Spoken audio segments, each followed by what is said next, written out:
All right, we're on, we're recording, we are live. I'm really excited.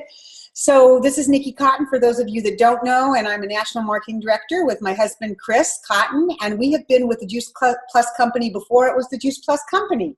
And you asked me, how is that even possible? Well, originally Juice Plus Company had other products that enhanced our lives, and then in 1993, Juice Plus came to be. And it's a pretty amazing story. We're not going to tell the whole story tonight, but what we are excited about is the man who brought Juice Plus to our company is going to be doing our call tonight. And not only did he bring Juice Plus to us, he really followed it all the way through to make sure our research was correct. He made sure that the companies that we worked with were quality companies that respected us and that we had respect for them. And he's also I don't know if during this time, John, it's true, but you won 14 national handball competitions. Is that right? Yes, same time. Same time he was bringing us Juice Plus. It must have helped to be on Juice Plus. I'm sure that had a lot to do with it.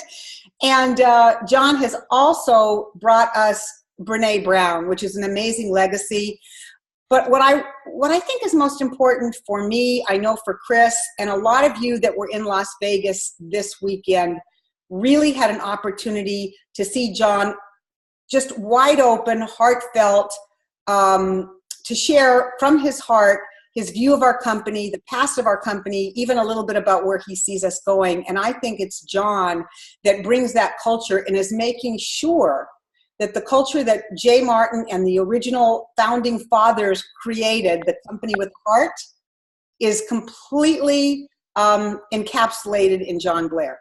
And I really mean that from the bottom of my heart, John. This weekend, watching you talk and watching you be vulnerable from the front of the stage, not once, not twice, but several times, really opening up and sharing with all of us who you are, was absolutely nothing less than stunning. I wished everybody could have been there. So Michelle Grensing, a national marketing director on our team, said, hey, can we get John to be on our call? It was her idea. And I jumped at the chance, and so here we are. So John, I'm going to just turn it over to you. We've got 25, 30 minutes, and I'm just going to let people see what we see. Well, thank you, Nikki. I really appreciate your kind words, and gosh, what a journey it's been, and it's wonderful to be on the call tonight and see so many friendly faces. And Chris, we missed you last weekend, but I understand you guys can't be everywhere every week. And there's so much going on within the Juice Plus company. And Nikki and Michelle, I didn't title the talk in this manner on Thursday night in Las Vegas, but essentially this is the State of the Union of the Juice Plus company. And I really appreciate everybody being on the call tonight, and we're saving you from having to watch the State of the Union. And besides, we're going to get all the analysis later, and we'll get the tweets tomorrow, and then we'll get the analysis of the tweets. And so, and I think we're all kind of overwhelmed with all of that right now. And so hopefully this will be a refreshing and positive break for those of you who made the decision to be with us tonight. And I'm really excited. So basically what, to sort of kick off the boot camp, I kind of gave my perspective of where I think we are, and that in part comes from my not just years of experience with the whole Juice Plus story, but also with my work in Washington with the other top companies in the industry on the Council for Responsible Nutrition. And it's really helped me to be able to put our company, our products, our mission, and everything else about us in perspective. Because for a long time, we just kept our head down and we plowed straight ahead. We had a brand new concept in this whole food-based nutrition, and we didn't really pay much attention to what was going on in the nutritional supplement or dietary supplement or nutritional industry. We felt like we had a story to tell, and we were out there just doing our best to get this concept established. And so some years ago, the decision was made that actually, Nikki, it was when we were going through all of the beginnings of the strategic planning process and this deep dive into who we are and where we need to go next, and the idea of succession planning for the founders and those of us who are what they call the founding shareholders. And that process goes through an examination of what they call, you look at your risks, your opportunities, your threats, and in fact, I can't even remember the acronym that facilitators use. But basically, you're looking at four sides of the equation: the good side, the bad side, and what are the risks and what are the opportunities. And one of the biggest threats that our management felt we faced was regulatory, because it was out of our control. And you just never know what the government's going to do. And we change parties, we change government officials, rules change, regulations change, and everybody felt like we've really got something wonderful here, and we would hate to lose it because somebody came along and changed the rules. And so it was at that point that I started to look into ways to mitigate that risk, and one of them was to join CRN and get in on the inside. And at virtually every board meeting we have, and those are quarterly, plus we have an annual meeting, which is a big conference, we have people from the FDA and the FTC there. So at this point in time, I now personally know the deputy director of the FDA and the FTC. If we had a problem, I literally could pick up the phone and call someone in person that I know and say to them, look, I want to let you know what's happening. This is what we're doing about it, and what would you suggest that we do from here? So that's how that journey started. And so looking back now, here we are. We're part of this industry, which is a very strong industry. I shared on Thursday night that even throughout the worst years of the most recent recession, the dietary supplement industry grew 6.5%. It's essentially what's considered a recession-proof industry, because people historically look at dietary supplements as cheap insurance for not getting sick when you can't afford to miss work and you can't afford to lose that job. And so even in hard times, our industry did well. And now it's doing even better. And in part, that's being driven by the fact that whole food-based nutrition is the hottest segment.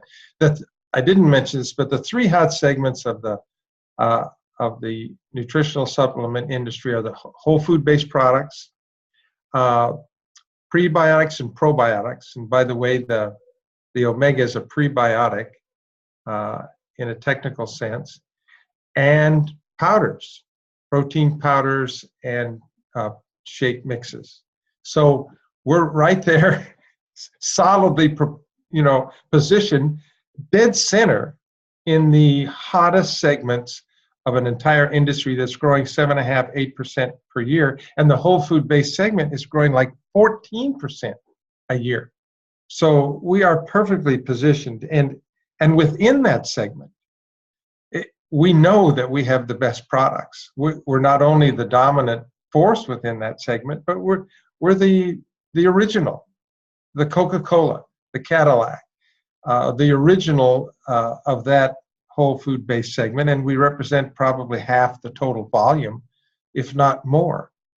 So we are the product and the name and the image that everyone is striving to emulate and trying to catch up to.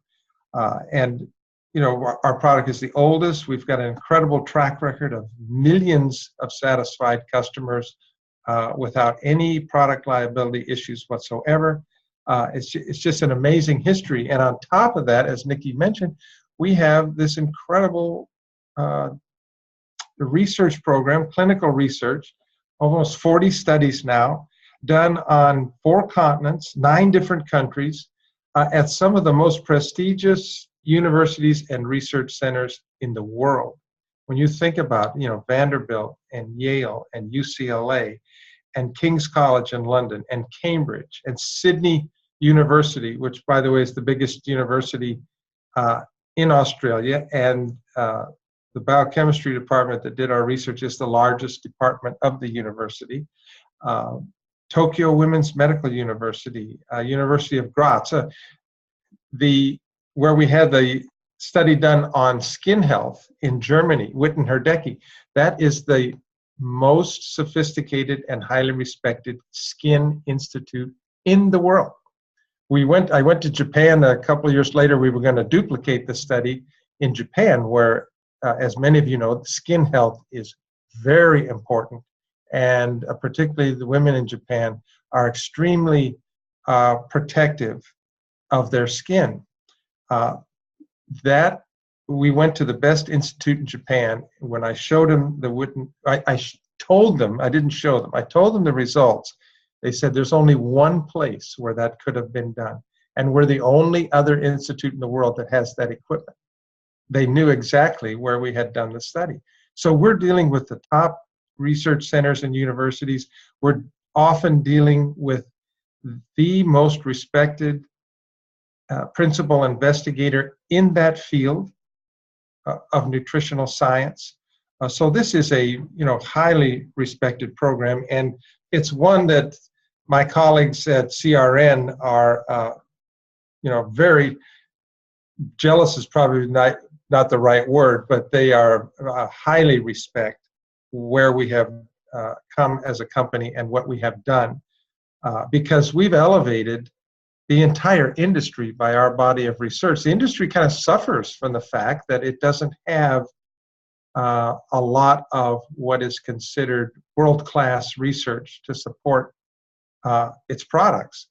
But that certainly is not the case when it comes to Juice Plus. So, we're lifting the tide of the whole industry with our research program.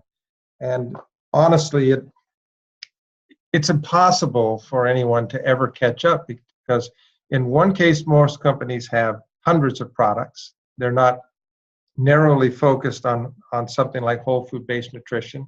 They have hundreds of individual vitamin, mineral, supplement products. So it would be an enormous amount of money to do this kind of investment in all their products. And also, we've been doing this for 25 years. You just can't go out and get a published clinical study overnight. On average, ours have taken from the time we first contact the investigator to publication about 3 years over the course of the last 25 years. So we will always lead this aspect of our industry, and it's something that all of the people on the call tonight should be very proud of, because the Juice Plus company has made the commitment to quality and the investment in this research to help you and your customers understand the quality of this great product.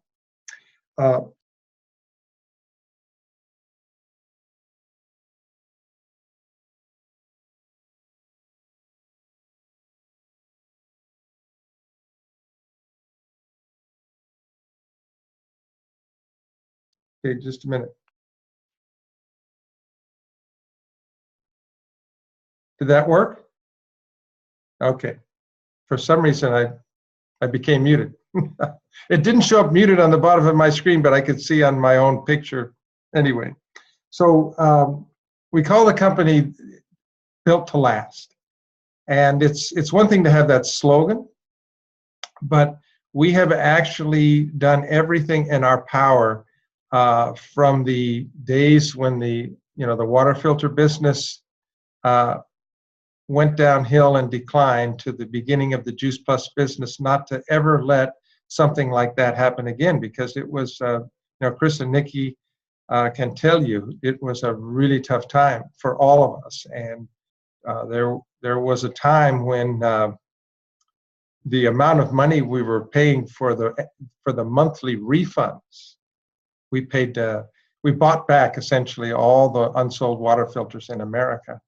We advertised in every newspaper in America that would pay 90% of wholesale to buy back every unsold water filter because some people had complained that they'd bought the filters and they didn't sell them. And in order to do that, there were months where the amount of cash we spent to buy that product back exceeded sales. It was a really scary time. And thank goodness Juice Plus was in the wings and ready to go. But part of the decision to go forward was to make changes so that we would have greater stability. You know, Chris, you weren't there Thursday night, but thinking back and looking at the numbers, the heyday of that great, those were the days, the good old days of the water filter business, lasted 4 years. The whole product line we had for longer, but we only had 4 really significant years in that business, and now we're approaching our 25th anniversary in March with Juice Plus. So I would say yes, we are now built to last. And with all I said about the industry, whole food-based segment is still only 3 or 4% of the total. So we have an enormous runway for the future to continue to grow. The world is coming our way, but there's lots and lots of room looking ahead into the future. We've got just an amazing future ahead of us. So the company changed the compensation plan. We talked, Nikki, because you were in the audience, we talked about the moment, the night that we changed the qualifier from $5,000 a month to $1,000. It happened to be my 50th birthday. I thought Carol Noah was going to take my head off. You know, most of the distributors who had been involved in an opportunity-driven business did not understand the wisdom of doing that, and we knew this was going to happen. I mean, we were driven by opportunity at that time, and the problem with that is when your sales effort is based solely on money, when the money changes and there's decline in sales, people run off to the next opportunity. And now we are mission-driven, product-driven. The people that are with us are here for that mission and product, and virtually nobody leaves the Juice Plus company because it's not about the gradual ups and downs of our daily businesses. It's about the long-term goal of changing people's lives and inspiring healthy living. It's a totally different concept. So we went back to the drawing board. We really didn't know, I'll be honest, how it was going to turn out and exactly what the virtual franchise was going to look like. But our intent was to make changes that would bring stability and lasting success, not sudden success, not instant success, and it took time. You know, back then we had the orange box with the red top and the green top on the product and one brochure. You know, it was tough. And it was a whole new idea that had to be explained. And so it was a lot of hard work on the part of, some great and loyal distributors like Chris and Nikki, who made this all happen and blazed the trail. And of course, I talked a lot about Jeff Roberti and the role that he played, not only in supporting the concept. Well, he sent the concept to us because his girlfriend met Smokey Santillo on an airplane, and he gave her this brochure, which I still have today, called Juice on the Run, which was basically the Juice Plus concept. And Crystal gave it to Jeff. And Jeff had the money, and he could easily have gone off and done this on his own. But he had talked to me earlier, and I had agreed with Jeff. Listen, if we can find something, I will do my absolute best to bring a consumable type product to this company. And he believed me. He trusted me. And so, Jeff sent me the brochure. Jeff also was one of the leads, the leadership in driving the product out of the gate, not only here, but in Europe. And as I mentioned at the boot camp, I'm writing the book, and Jeff's going to play a prominent part of that story. And we'll probably have a chapter in there about Winterfest. Who knows? But anyway, we definitely are focused on being built to last, and part of that's being a private company. Public companies, it's a very good business model. It's a tremendous way to raise capital and grow. But public companies are obligated to manage themselves to satisfy shareholders with increases in sales and profits. And they're measured on a quarterly basis. And they're critiqued on a quarterly basis. And so public companies have got to perform each quarter. And sometimes this forces companies into doing things for the quarterly results that are not necessarily in the best interest of the company in the long run. And we don't have that pressure. We're privately held, and we have the ability to make sacrifices in the short run, to make investments in the short run that might affect quarterly earnings, but help us in the long run, because that's our goal. And that's why we're not ever going to be a publicly traded company. So now we've got this solid compensation plan, the virtual franchise that came out of our, one thing I should also mention, because I talked about succession planning, was we have young leadership. Young leadership that's been around, in most cases, a long time with the company, that has invested tremendously in bonding together and building together for the future. And I have never been as excited as I am today about the young managers, the senior managers worldwide that are running the Juice Plus company. I'm just thrilled. And I mentioned Sean Hopkins, the sheriff, in particular, because he's the fellow that has replaced me. And Sean worked for me a long time ago. We've been great friends for years, and I've had my eye on him for a long, long time. And there's nobody in the company that knows every aspect of our business like Sean. He started on the customer care phones in the Toronto office in Canada 20-some years ago. He's been in sales and marketing. He's been in IT. He, of course, was my product manager at one point. He's been in Europe for years helping. He was in Japan for years helping that country try to get off the ground. So Sean has experience that nobody else has. And I couldn't be more thrilled that he is our new COO. And I just want to say the company's in great hands. So the compensation plan, again, is built to last. We have, because it's built on a customer base. It's not built on monthly recruiting, how many new distributors you bring in. It's built on a solid foundation of a qualifying business of customers, and then locking arms with people to repeat the process over and over and build a team, all of whom have a solid customer base. And since the customers are on this continuity program, then month by month, the revenue continues. And so our checks today, your checks today, are so much more stable than they were many years ago.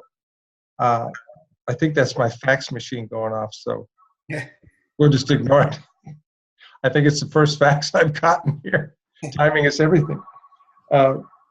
Anyway, it's the compensation plan, I think, it takes work. It doesn't happen overnight, but it's designed to help someone who builds block by block to have a stable and lasting business to build upon and to grow and to provide that steady income and the opportunities. And the great thing about it is there's no glass ceiling.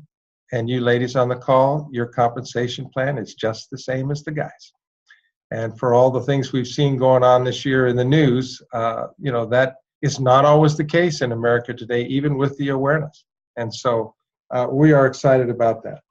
And you've got field and corporate leadership that are really strong, have great experience, have been there and done that, and are there to help you succeed. We're pulling for everybody because every individual success is part of the family's success. It's a very unique situation.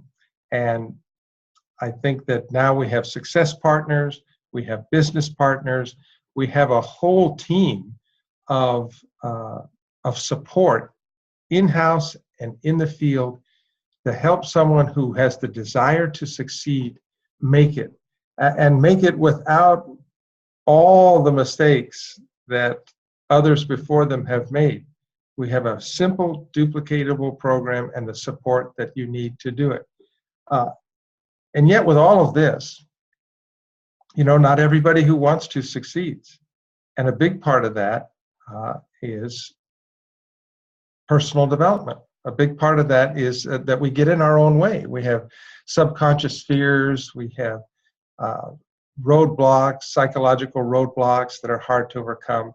And sometimes, all of this and the desire is not quite enough. We also need to be brave and to have rising skills and recovery skills and resiliency skills. And so today we now have what I think is the last piece of the puzzle, the last link in the chain to virtually assure that anyone who wants to succeed in this business can succeed. And that, of course, is the new Brave Leaders program that's based on the work of Brené Brown and is the result of a year or two of my collaboration with them and certainly with KJ, Karen Jones, who's now the director of the program. And I think it's just a phenomenal addition. For years and years, we thought this was the purview of the upline. It's their job to train their people. And yet, part of that problem is that you may have an upline that is very committed and enthusiastic about personal development, or you may have an upline that's not. But we know that all national marketing directors had to experience personal development in order to succeed. But it was random, and it was inconsistent. And a lot of the outside people who've helped us over the years, and there have been many, and they're still there, and we need to honor them and acknowledge them. And yet, each of their organizations has a culture that's not necessarily the same about our culture. And so we need a program that helped people grow and help people overcome their subconscious fears within the context of the Juice Plus culture. Something positive, something uplifting. And I think we've got it. And I'm just really excited that all of these pieces are back in place now, and that we have essentially everything we need as a company to go forward. And I honestly believe the best is yet to come. We just had the best sales year of the company's history, coming after last year, which was the best sales year of the company's history. We are on a roll. We have this momentum. And I don't know about you, but I'm experiencing an attitude of gratitude. I am very grateful for where we are and what we have. And we talked about that Thursday night just briefly. I'm going to end with that, and we can go to questions if you want, Nikki.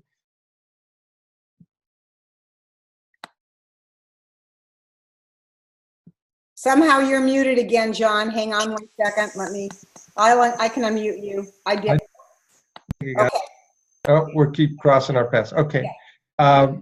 In a time where the world seems to be going crazy, we have this incredible opportunity to make a really positive difference in our country and the world. And we are. An opportunity to change millions of lives for the better. And we are. To bring health and financial stability to millions of people worldwide. And we are. And to give people a safe place to belong, what I call sanity and security in this crazy world, and to create a legacy of hope amid all of this chaos. And I just, to do that and get paid for it is just, something that we all dream about when we're growing up. So I honestly think the best is yet to come, and I wish everybody on the call tonight super success. And Nick, if you want to take a second, we can take some calls. It's up to you. I just have one quick question, and maybe we've got a little bit of time for all of you. I did not say that John is you're still considered the senior vice president, or have you actually stepped away? Yeah. No, I still am the senior vice president. Okay, the senior vice president. I did not introduce him that way. That's okay. And part of it, I have to say, is what's interesting in this big $14 billion plus company where you know my children's name and I know your children's names, and I know about your life, John, and you know about ours, and it's not just me. You know about hundreds and hundreds of distributors that same way. And I forget to introduce you with title because I truly think more about a friendship, and I think more about guidance. And in light with that, I was just thinking, you know, Juice Plus Company was always called the company with the heart. Yes. And where does that come from for you? How does that show up for you in the world in this company? Oh, gosh. Well, it goes back all the way back to my beginning in 1987 with Jay. And I was in mergers and acquisitions at the time, and the company was going to, this will be in the book, by the way. Half of the company was splitting off that were part of the original fire protection system business, which is how National Safety Associates got its name. And that business had been in decline, and the water filter business was just taking off. So half the people wanted to stay. Jay wanted to stay with the water filter business, and the other half wanted to move on and retain the fire protection system. And it was my job to find a partner to come in and take out the fire protection half, to value the company and find a partner that would take them out and bring something of value, maybe financial security, maybe administrative skill, maybe sales knowledge, maybe marketing knowledge, maybe new markets, something to find a partner to replace the old partners.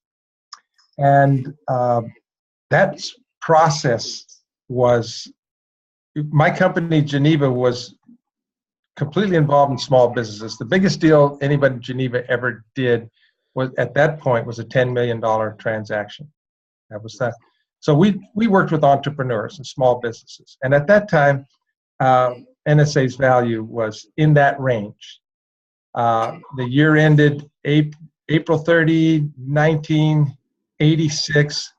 NSA had done a whopping $4 million in sales. Pretty darn good.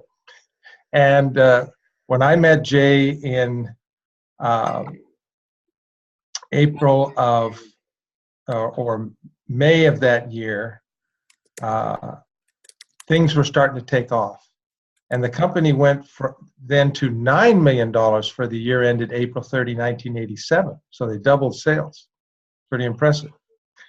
But the next year, so we decided to go forward. Jay, you know, we liked each other, and he thought I had a pretty good feel for the business. So we went forward to find that buyer. And in that year, NSA went from 9 million to 90 million in sales. But in the middle of that year was October 31st of 1987, which, for those of you who don't remember, is called Black Monday, where the market and deals died a complete and utter death.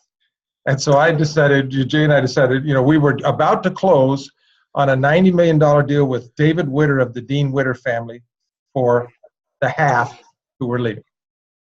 We decided, well, nothing's going to happen in the holidays. It's going to take some months to recover. Let's pick it up the next year. And so on October 31st of 1989, the sales continued. NSA was now on their way to a $190 million a year.